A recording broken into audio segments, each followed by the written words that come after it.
ನಮಸ್ಕಾರ. ನಿಮ್ಮ ಸವಿಸಂಪು ಯೂಟ್ಯೂಬ್ ಚಾನಲ್ಗೆ ಸ್ವಾಗತ. ಈಗ ಬೇಸಿಗೆ ಕಾಲ ಆರಂಭ ಆಗ್ತಿರೋದ್ರಿಂದ ದೇಹದ ಉಷ್ಣತೆಯನ್ನು ಕಡಿಮೆ ಮಾಡ್ಕೊಳ್ಳೋಕ್ಕೋಸ್ಕರ ಅನೇಕ ರೀತಿಯ ಶರಬತ್ತುಗಳನ್ನು ಮಾಡ್ತಾ ಇರ್ತೀವಿ. ನೋಡಿ, ಆಯಾ ಸೀಸನ್ನಲ್ಲಿ ಸಿಗುವಂತಹ ಹಣ್ಣುಗಳನ್ನು ಬಳಸಿ ಶರಬತ್ತುಗಳನ್ನು ಮಾಡ್ತಾ ಇರ್ತಾರೆ.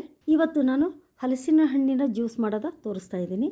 ಈ ಹಲಸಿನ ಹಣ್ಣಿನ ಗುಣಧರ್ಮ ಏನಪ್ಪ ಅಂದರೆ ಅಂಟು ತುಂಬ ಇರುತ್ತೆ. ಹಾಗಾಗಿ ಈ ಹಣ್ಣನ್ನು ಹೆಚ್ಚುವಾಗ ಮತ್ತು ತೊಳೆಯಿಂದ ಬೀಜವನ್ನು ಬೇರ್ಪಡಿಸುವಾಗ ಕೊಬ್ಬರಿ ಎಣ್ಣೆ ಅಥವಾ ಶೇಂಗಾ ಎಣ್ಣೆನ ಕೈಗೆ ಹಚ್ಕೋಬೇಕಾಗತ್ತೆ. ಆಗ ಅಂಟು ಕೈಗೆ ಹತ್ಕೊಳ್ಳೋದಿಲ್ಲ.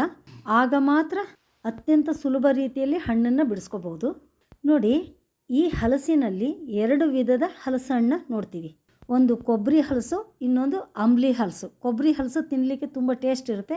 ಅಂಬ್ಲಿ ಹಲಸು ಸ್ವಲ್ಪ ಅಂಬ್ಲಿ ಥರ ಆಗುತ್ತೆ. ನಾನಿಲ್ಲಿ ಬೀಜ ತೆಗೆದಂತಹ ಹಲಸಿನ ಹಣ್ಣು 1 ಬಟ್ಲಷ್ಟು ತೊಗೊಂಡಿದ್ದೀನಿ.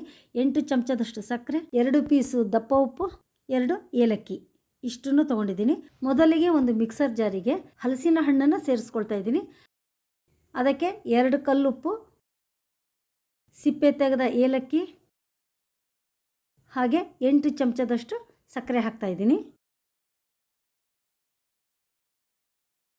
ಇದರ ಜೊತೆಗೆ ನಾವು ಟೀ ಕುಡಿಯೋ ಲೋಟದಲ್ಲಿ 1 ಲೋಟದಷ್ಟು ತಣ್ಣನೆಯ ಹಾಲು ತಗೊಂಡು ಅರ್ಧ ಲೋಟ ಮಿಕ್ಸರ್ ಜಾರಿಗೆ ಹಾಕ್ಕೊಂಡು ಸಣ್ಣಗೆ ಮಿಕ್ಸರ್ ಮಾಡ್ಕೊಳ್ತಾ ಇದ್ದೀನಿ.